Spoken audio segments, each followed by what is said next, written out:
Hello friends, आज आपण इतिहासाच्या पुढच्या धड्याकडे वळणार आहोत, ते म्हणजे मौर्यकालीन भारत. या आधीच्या 6व्या धड्यामध्ये आपण जनपदे आणि महाजनपदे ह्या घटकांचा अभ्यास केला आणि त्यामध्ये जनपदे म्हणजे काय आणि महाजनपदे म्हणजे काय आपण अभ्यासून जी काही 16 महाजनपदं होती त्या 16पैकी 4 महत्त्वपूर्ण महाजनपदांचा आपण अभ्यास केला, बरोबर आहे. आणि त्यामध्ये आपण कौसल, वत्स, अवंती आणि मगध हे कसे एकमेकांमध्ये विलीन होत गेले त्याचं आपण बघितलं. आणि शेवटी मगधांचा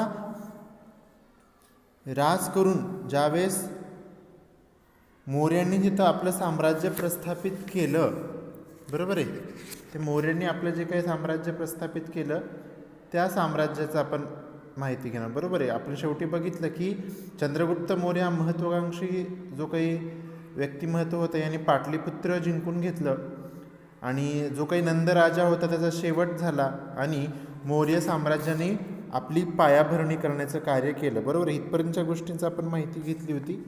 आणि आता मौर्य साम्राज्य कसं भारतभर पसरलं गेलं या गोष्टीचा आपल्याला अभ्यास करायचा आहे.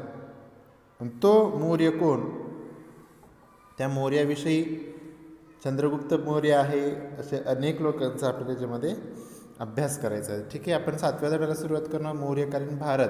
यामध्ये आपल्याला ग्रीक सम्राट जो कोण होता सिकंदर, ज्याला आपण अलेक्झांडर या नावाने ग्रीकमध्ये त्याला ओळखलं जायचं आणि भारतामध्ये मग त्यांनी सिकंदर स्वतःचं नाव करून घेतलं. तो सिकंदर राजा आणि मौर्यांचं साम्राज्य कशा स्वरूपाचं होतं, मग त्यांनी त्यांची लोककला, त्यांचं लोकसाहित्य, बरोबर, त्यांची जीवनशैली एका प्रकारची कशी होती या सगळ्या गोष्टींचा अभ्यास आपल्याला याच्यामध्ये करायचा. तत्पूर्वी आपण ग्रीक सम्राट जो काही सिकंदर होता, ज्याला आपण अलेक्झांडर या नावाने पण ओळखतो, त्यांनी भारतावर स्वारी कशा हिशोबाने केली ते आपण आधी माहिती पाहून मग आपण मौर्य साम्राज्याकडे वळूया. पहा, ग्रीक सम्राट सिकंदरची स्वारी. ग्रीक सम्राट अलेक्झांडर उर्फ सिकंदर याने इसवी सन पूर्व 326 भारताच्या वायव्य प्रदेशावर स्वारी केली. म्हणजे वायव्य प्रदेश म्हणजेच आपला हडप्पा संस्कृतीचा जो काही प्रांत आहे, सिंधू संस्कृती ज्याला आपण म्हणूया, बरोबर, सिंधू नदीचा काठ. तर ह्या सिंधू नदी ओलांडून तो तक्षशिलेस आला, बरोबर आहे. आधीच्या काळामध्ये सगळ्यात जुनं विद्यापीठ म्हणून ओळखलं जाते तक्षशिला. या मार्गावर काही स्थानिक भारतीय राजांनी त्याच्याशी निकराचा लढा दिला, बरोबर आहे. आणि तो लढा देत असताना त्यांनी काय केलं की या मार्गावर काही स्थानिक भारतीय जे काही होते त्या भारतीय राजांनी त्यांच्याशी निकराचा लढा दिला. तरीही पंजाबपर्यंत पोहोचण्यात सिकंदरला यशस्वीतेला प्राप्त झाली. मात्र या स्वारीत त्याच्या सैनिकांना फार हाल अपेष्टा सहन कराव्या लागल्या. म्हणजे ज्यावेळेस त्यांनी सिंधू संस्कृती किंवा सिंधू नदी ओलांडून येण्याचा प्रयत्न केला पंजाबपर्यंत, तो यशस्वी झाला. पण हे यशस्वी होत असताना त्यांना अनेक हाल अपेष्टा त्याच्या सैनिकांना सुद्धा सहन कराव्या लागल्या. त्यामुळे त्याच्या सैनिकांनी असं ठरवलं की आता मायदेशी म्हणजे त्यांच्या ग्रीक या गावी, त्यांच्या शहरी, त्यांच्या देशामध्ये परत जावं असं त्यांना वेध लागले. आणि त्यांनी त्याच्या विरुद्ध म्हणजे हे अलेक्झांडर जो सिकंदर आहे त्याच्या विरुद्ध त्यांनी बंड पुकारले. सिकंदरला माघार घेणं भाग होतं आणि भारतातील जिंकलेल्या प्रदेशाच्या व्यवस्थेसाठी त्यांनी परत ग्रीक अधिकाऱ्यांच्या नेमणुका केल्या आणि त्यांना त्यांनी नाव दिलं सत्रप.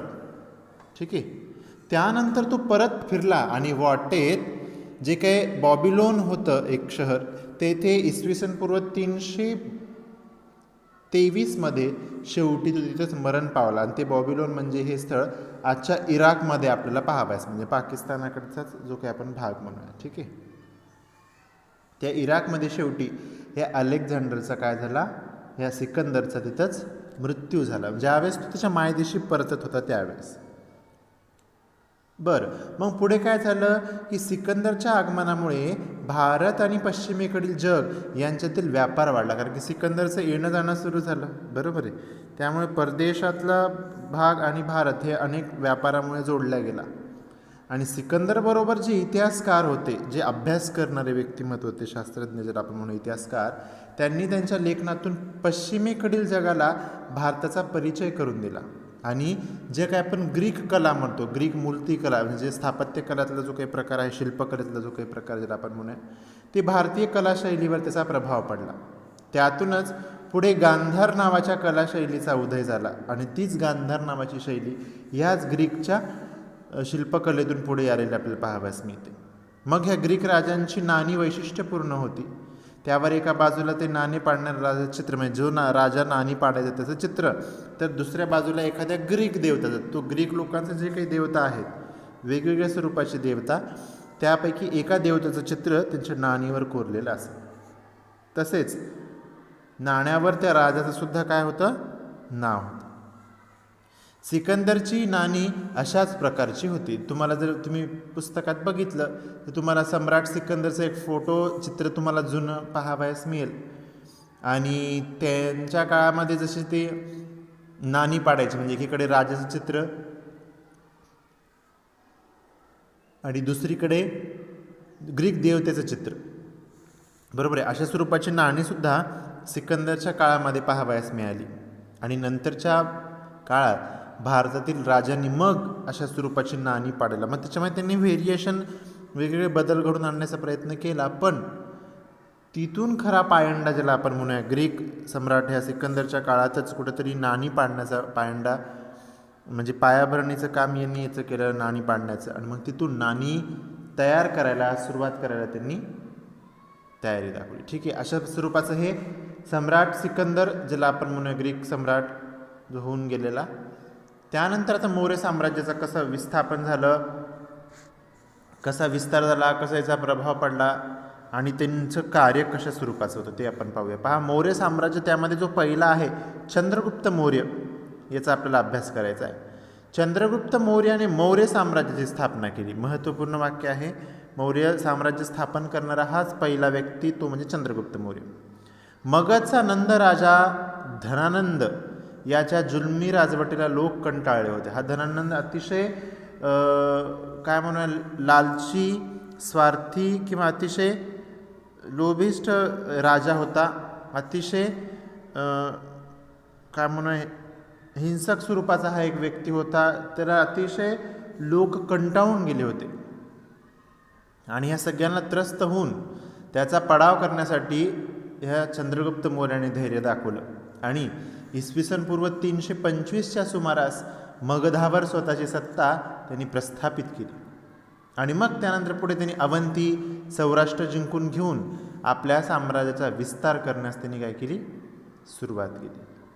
सिकंदराने नेमलेल्या सत्रपांमध्ये त्यांच्या मृत्यूनंतर सत्तेसाठी लढाया सुरू झाल्या. तुम्हाला माहिती आहे, राजा गेल्यानंतर मग हे सगळं राज्य कोणाच्या नावे व्हावं, तुम्हाला माहिती आहे, त्याचं सेनापती किंवा त्याच्या हाताखालचे जे काही अधिकारी, मग यांच्यामध्ये काय मोठ्या प्रमाणामध्ये लढाया सुरू झाल्या, बरोबर आहे. सिकंदरने जे काही नेमलेले सत्रप होते भारतामध्ये, जे काही ग्रीक अधिकारी, त्या सत्रपांमध्येच सिकंदरच्या मृत्यूनंतर लढाया सुरू झाल्या. आणि सेल्युकस निकेटर नावाचा जो काही सेनापती होता सिकंदरचा, तो सिकंदरच्या मृत्यूनंतर तो जो काही सेनापती आहे सेक्युलस निकेटर, हा बॉबिलोनचा राजा झाला. त्याने वायव्य भारत आणि पंजाबवर आक्रमण सुद्धा केलं. आणि त्याने आक्रमण केलं नाही तर त्यांनी चंद्रगुप्त मौर्यासोबत युद्धाला सुद्धा त्यांनी तयारी दाखवली. पण चंद्रगुप्त मौर्याने त्याच्या आक्रमणाचा यशस्वी प्रतिकार केला आणि सेल्युकस निकेटरचा पराभव केल्यामुळे अफगाणिस्तानातील जे काही काबूल, कंदाहार, हेरात हे जे काही प्रदेश आहे, मग ह्या चंद्रगुप्त मौर्याने आपल्या साम्राज्यामध्ये सामील करून घेतले. बरं, मग पुढे काय झालं, हा जो काही सेल्युकस निकेटर होता, याचा जो काही राजदूत होता मेगॅस्थेनिस नावाचा, काय नाव होतं त्याचं, मेगॅस्थेनिस, हा सेल्युकस निकेटरचा राजदूत होता. आणि तो राजदूत चंद्रगुप्त मौर्याच्या दरबारात राहिलेला होता. आणि तिथं दरबारात राहिलाच नाही तर त्याने इंडिका या ग्रंथातील वर्णन मौर्यकालीन भारताच्या अभ्यासाचे त्याचं महत्त्वाचं साधन म्हणून ठरलं गेलेलं आहे, बरोबर. त्यांनी त्यावेळेस इंडिका नावाचा सगळ्यात मोठा ग्रंथ लिहिला आणि त्या ग्रंथामध्ये भारतामध्ये जे काही मौर्यकालीन साम्राज्य होऊन गेलं त्या साम्राज्याची सगळी माहिती मिळाली. त्यामुळे आज आपण इतिहासामध्ये हे सगळं मौर्यकालीन भारताचा किंवा इतिहासाचा आपण अभ्यास करत आहोत. बरोबर आहे. तसेच गुजरात राज्यातील जुनागडजवळ सम्राट चंद्रगुप्त मौर्याने सुदर्शन नावाचे धरण बांधलेले होते. तसा उल्लेखसुद्धा विविध शिलालेख जे काही लिखित स्वरूपाचे साधनं आहेत त्यामध्ये पण सुद्धा आपल्याला पाहावयास मिळाले. बरं, आता चंद्रगुप्त मौर्यानंतर पुढे जो काही आला तो म्हणजे सम्राट अशोक. मग तो सम्राट अशोक काय ते आपण पाहूया. पहा, चंद्रगुप्ताने राजपदाचा त्याग केल्यानंतर, ज्यावेळेस चंद्रगुप्ताने सगळं राजत्याग सोडून दिलं, त्याचा मुलगा बिंदुसार मगधाचा राजा झाला. बरोबर आहे. मग मगधाधिपती जो काही चंद्रगुप्त मौर्य होता त्यांनी सगळं राज्याचा त्याग केल्यानंतर मग त्याचा मुलगा बिंदुसार आला. आणि मग या बिंदुसारचा पण मृत्यू झाल्यानंतर पुढे आला तो म्हणजे त्याचाच मुलगा अशोक, जो आपण सम्राट अशोक म्हणून ओळखतो. बरोबर. नंतर तो सम्राट झाला, तो कसा ते पण आपण अभ्यासणार आहोत. पण त्याचा जो काही मुलगा आहे, कोणाचा, चंद्रगुप्त मौर्याचा नातू म्हणजे बिंदुसारचा मुलगा, तो म्हणजे अशोक. आणि ह्या अशोकाने इसवी सन पूर्व 273 मध्ये आपली सत्ता काय केली, त्यांनी स्थापन केली. बरोबर आहे. तो सत्तेवर आला, त्याने आपली सत्ता स्थापन केली. आणि राजा होण्यापूर्वी त्याची नेमणूक जी काय आहे तक्षशिला आणि उज्जैनी येथे राज्यपाल म्हणून करण्यात आली. आणि तो राज्यपाल असताना तक्षशिला येथे त्यांनी यशस्वीरित्या मोडून काढले. आणि मगधचे सम्राटपद प्राप्त झाल्यानंतर त्यांनी कलिंगवर स्वारी केली. आणि हा जो काही कलिंग आहे तो पूर्वेकडचा प्रदेश म्हणजे आजचा आपण ज्याला ओडिशा आपण राज्य म्हणूया.